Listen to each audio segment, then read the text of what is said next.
Afrey was a poor but hard-working woman who lived in a small village in the eastern region of Ghana. She and her husband, Adolfo, were farmers. Life wasn't easy, but they loved each other deeply. Afrey was pregnant, and not just with one baby, but with twins. The scan at the small clinic had shown 2 little heartbeats. Adolfo had danced when he heard the news. "God has remembered us," he had shouted with joy. 9 months later, Afrey went into labor. They rushed to the local clinic, but things got serious quickly. "We have to move her to the regional hospital in Koforidua," the nurse said. Without delay, Adolfo and Afrey's mother, Maame Serwa, got her to the hospital. On that same day, in the same hospital, a rich woman named Sakina was also in labor.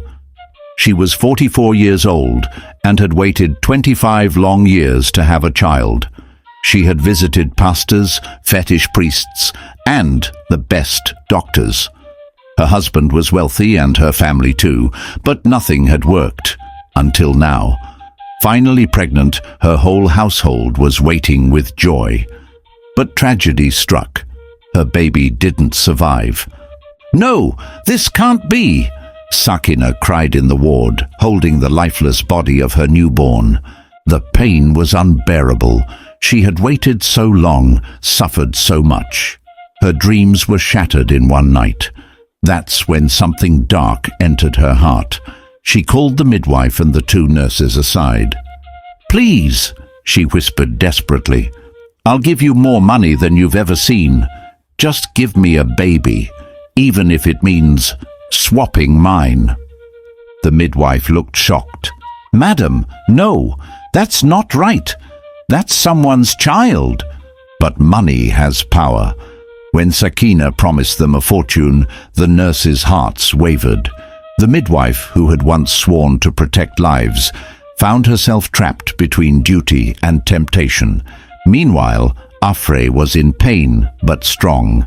The midwife and the 2 nurses looked around carefully before putting their wicked plan into action. They had already sent Maame Serwa, Afrey's mother, on a long and unnecessary errand. They told her to buy a medicine that wasn't commonly found in nearby pharmacies, just to buy time. The moment she left, they moved quickly. The baby boy who had died, Sakina's baby, was quietly taken away. Then, from Afrey's delivery bed, they took one of her newborn twins, the healthy boy, and handed him to Sakina. When Maame Serwa returned hours later, exhausted and confused, she was told the heartbreaking news.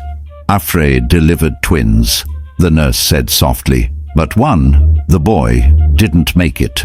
"We're sorry." They handed Afrey the tiny wrap body of a dead baby, not hers, and she wept. Adolfo buried the baby with his own hands in the village. They never suspected foul play. After all, losing a child during delivery in hospitals wasn't rare. They named their surviving daughter Ata and poured all their love into raising her. Meanwhile, Sakina was filled with joy. They named the stolen boy Adusi Emmanuel after her husband. "My precious Pa Emma," she would call him, showering him with kisses. They gave him the best of everything: silk clothes, gold bangles, imported toys. His naming ceremony was grand. Politicians, rich friends and pastors came to eat and celebrate. Mr. Adusi, proud and beaming, had no idea he was raising another man's son. "God has finally remembered us," he told people, holding Pa Emma high in the air. But truth has a strange way of coming back. One night, 5 years later, little Ata crawled into Afrey's bed, her eyes wide. "Mama," she whispered, "I saw my brother." Afrey froze. "Which brother?" "My brother. He had a red cloth on. He smiled at me and said, 'Tell Mama I'm not dead. I'm waiting.'" Afrey's heart skipped. She had never told Ata about her twin.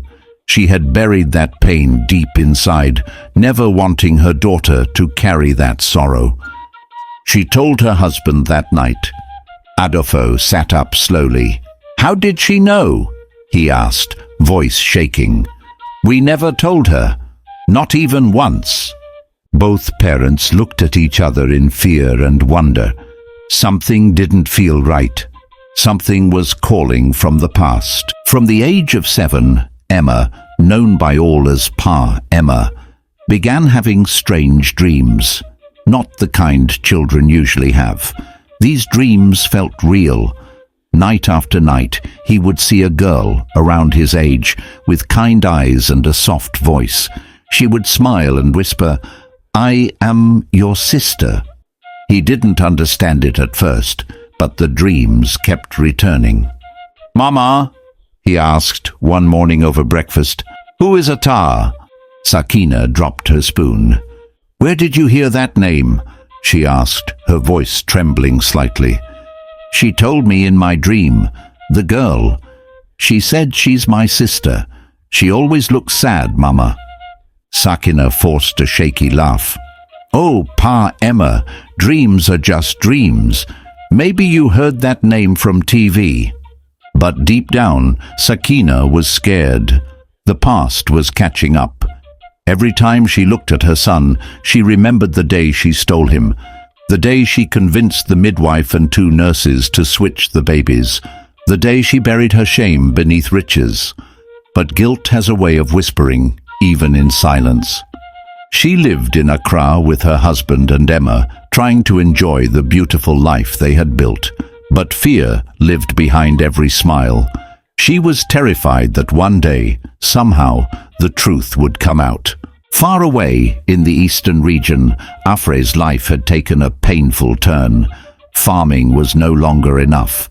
Food was scarce, and money even more so. Adolfo, her beloved husband, had grown sick and weak. After many sleepless nights and painful days, the doctors confirmed it. He had cancer. But without money for treatment, he grew worse, and one cold morning, he was gone. Afrey broke down beside his body, clutching his hand. Atar, their daughter, sat beside her in silence, tears falling down her small face. Their world had shattered. Now, a single mother, Afrey tried everything to keep Ataya in school, to feed her, to clothe her, but life was merciless. One evening, sitting under the tree behind their small hut, she called her younger sister Alberta. "Sister," she said, her voice heavy with pain, "I need your help. Take Atar with you. Let her go to school. Let her have a chance." Alberta didn't hesitate. "I'll come for her tomorrow." And she did. Atar, now a bright and quiet girl, said goodbye to her mother and left the village for Accra.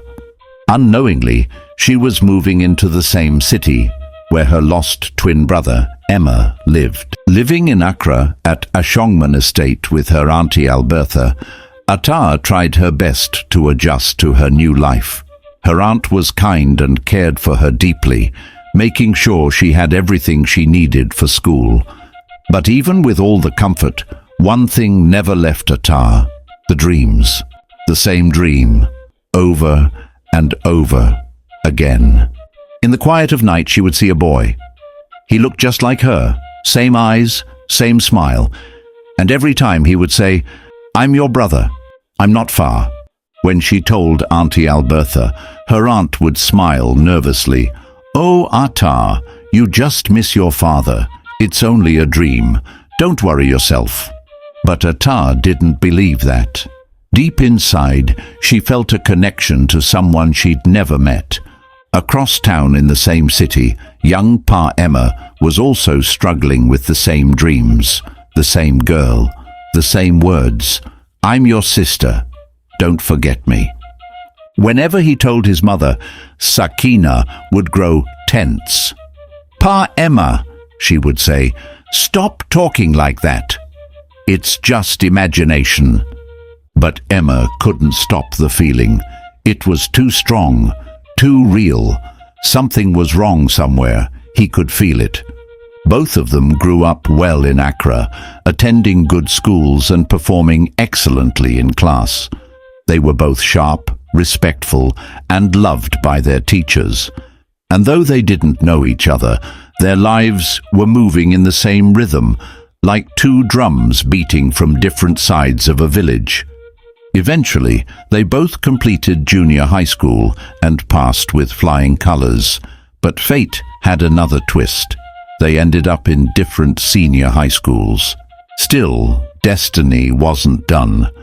During their second year, both schools were preparing for the National Science and Maths quiz. It was a big event, and the whole school was excited. Emma's school had been paired with two others for the regional contest, one of them being Atae's school. On the day of the contest, the hall was filled with cheers and claps. Emma sat among his team, focused, until he heard a voice through the speakers. "Answer to question 2, sodium chloride," the girl said clearly. Emma froze. That voice. It was soft, calm, but hauntingly familiar. It was her, the girl from his dreams. He looked across the room, and there she was, Ata. His heart started pounding. "What is happening to me?" he whispered to himself. "Is this the girl from my dreams?" At the same time, Ata stared back at him, her hands cold with fear. Her dreams, the boy, everything was unfolding right in front of her eyes. Her voice shook. "It's him, the boy from my dreams. This is not just a dream anymore." The quiz hall at the Accra Regional Science and Maths competition was packed with students, teachers, and excited parents. The air was thick with tension and hope. 3 schools were competing that day, but the spotlight was quickly drawn to just 2, Emmanuel Boys Senior High and Royal Grace Girls Senior High. Each school had a star, and for Emmanuel Boys it was Pa Emma. Calm, sharp and confident, he answered every question with precision. "Contestants," the quiz mistress announced, "solve.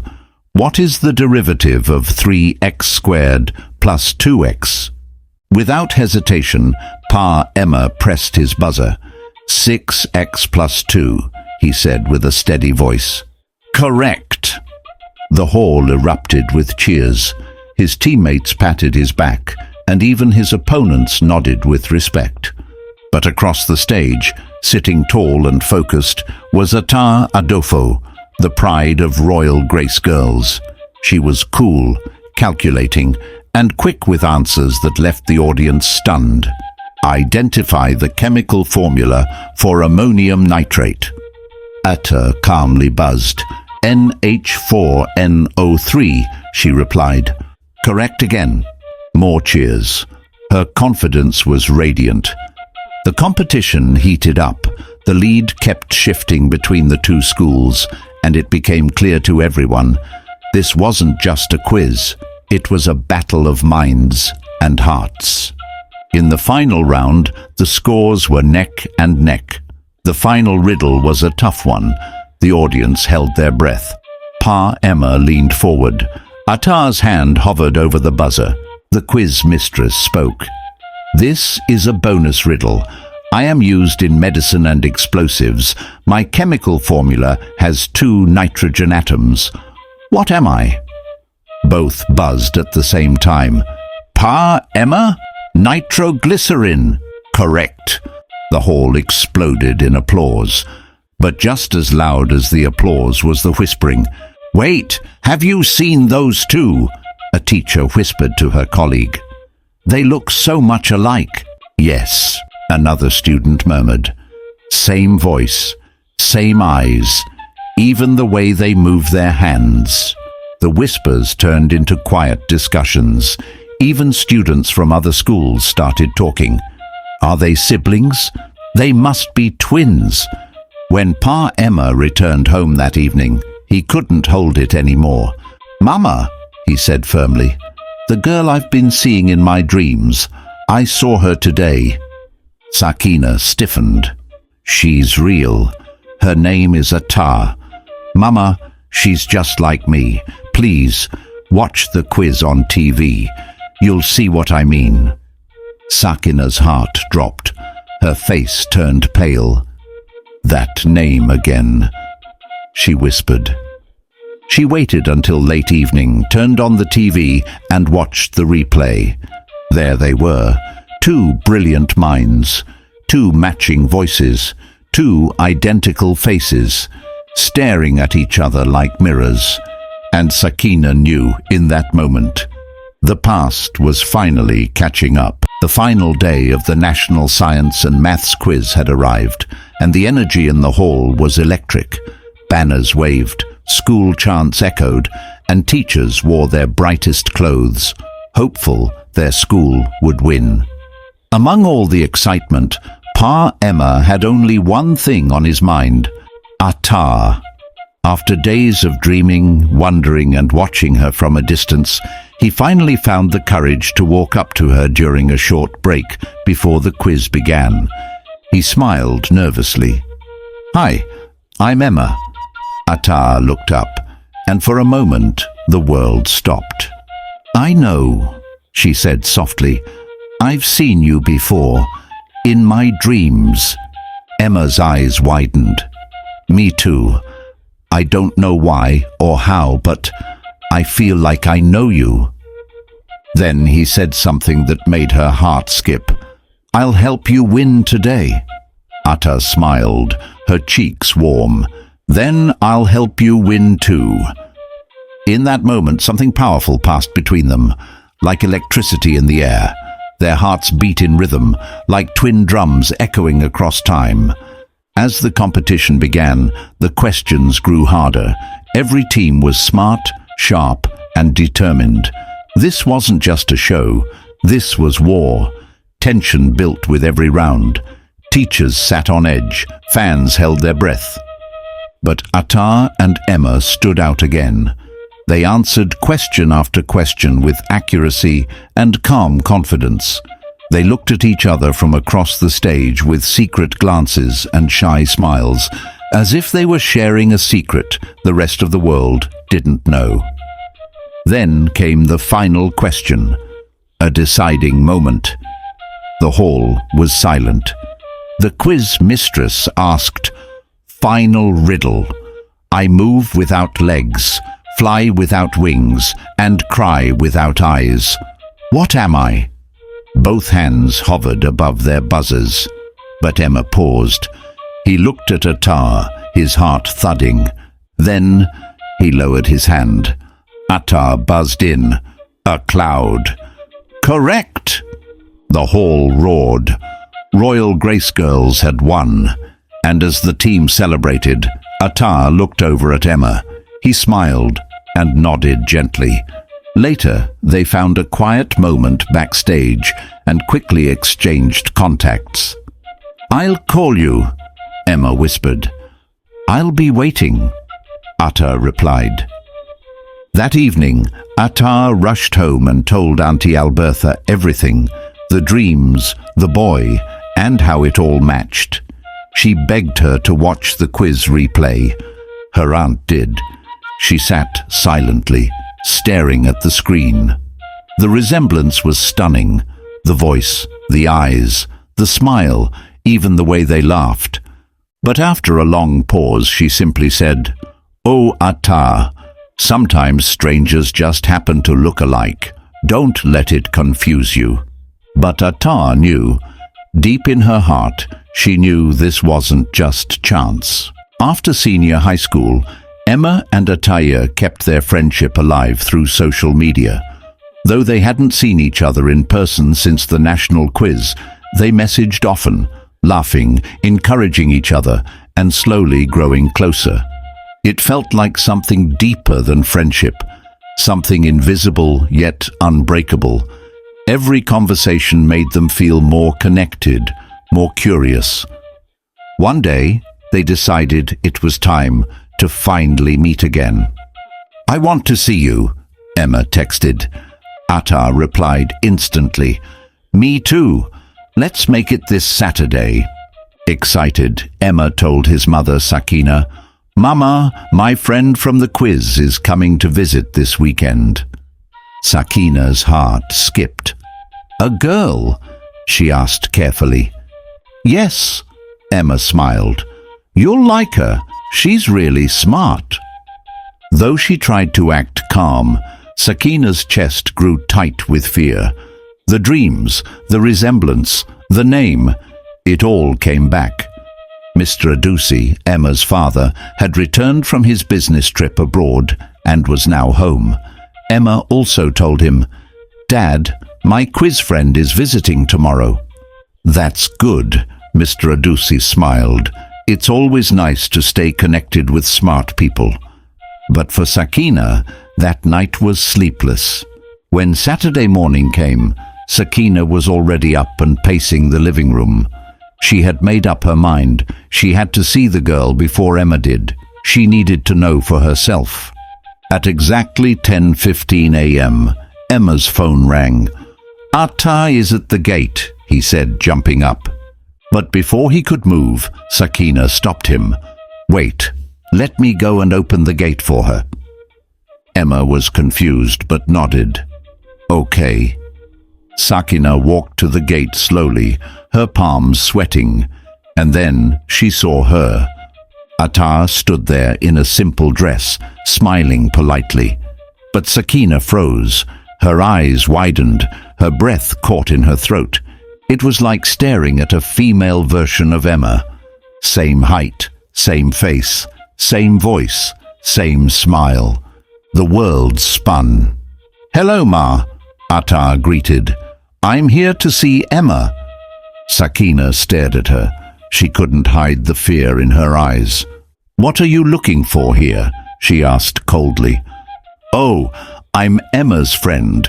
We planned—" "Go home," Sakina interrupted sharply. "Emma is not here." "But I just spoke to him. He said he's inside," Atta said softly, confused.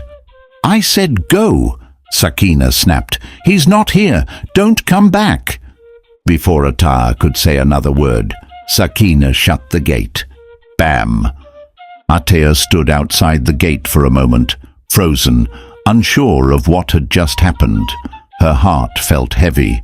She had come with so much joy and excitement, dressed modestly in a simple knee-length dress and low sandals, nothing flashy, nothing disrespectful. She had done her hair neatly, even carried a small gift. But the woman she hoped to finally greet, Sakina, had looked at her with hate, suspicion, and slammed the gate in her face.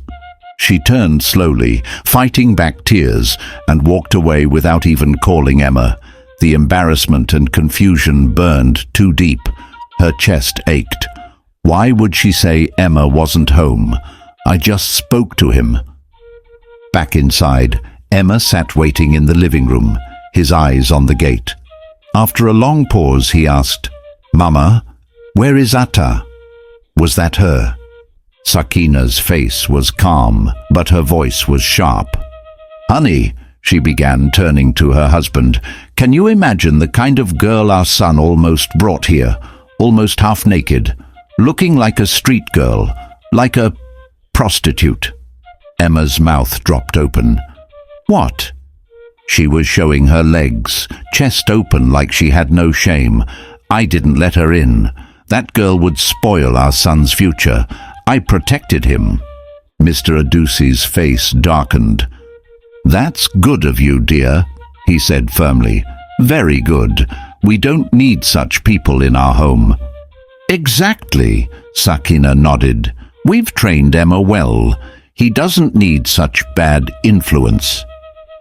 "Emma," his father said, pointing at him, "don't ever invite that girl here again, and obey your mother. She knows what's right." Emma felt like he had been slapped. His stomach turned, his hands trembled. What is going on here? Why would they say that about her? That's not who she is. He pulled out his phone immediately and dialed Atta. It rang once, twice. No answer. He called again. Still no answer. He sent a message. "Atta, What happened? I've been waiting. Mama said you left. I don't understand. Please, call me. But no reply came. He sat on the couch, staring at the floor, his heart sinking with every minute. A strange pain filled his chest. Not just confusion, but something deeper. Rejection, betrayal, loss. He looked at his parents, then at the door, then down at his phone. Something isn't right, he thought, and I need to know the truth. A week had passed, and still no response. Emma stared at his phone screen, his thumb hovering over Atar's name, but she hadn't replied to any of his calls or messages since that day. He felt hurt, confused, and angry, not at her, but at everything. That Saturday afternoon, as his father relaxed in the living room reading documents, Emma gathered the courage to speak. "Dad," he began, voice steady but emotional, "I need to talk to you." Mr. Adusi looked up. "What is it, son?" Emma took a deep breath. "The girl that came here last week, her name is Atar. She was the winner at the national quiz. She's not just intelligent, she's brilliant, respectful, and not the kind of person Mum described at all. I've been dreaming about her since I was a child. I used to tell Mum about it, remember? A girl who kept saying she's my sister." His father furrowed his brow. Emma continued, "When I finally saw her, I knew something was strange. She looks just like me. We even sound the same. It's not normal."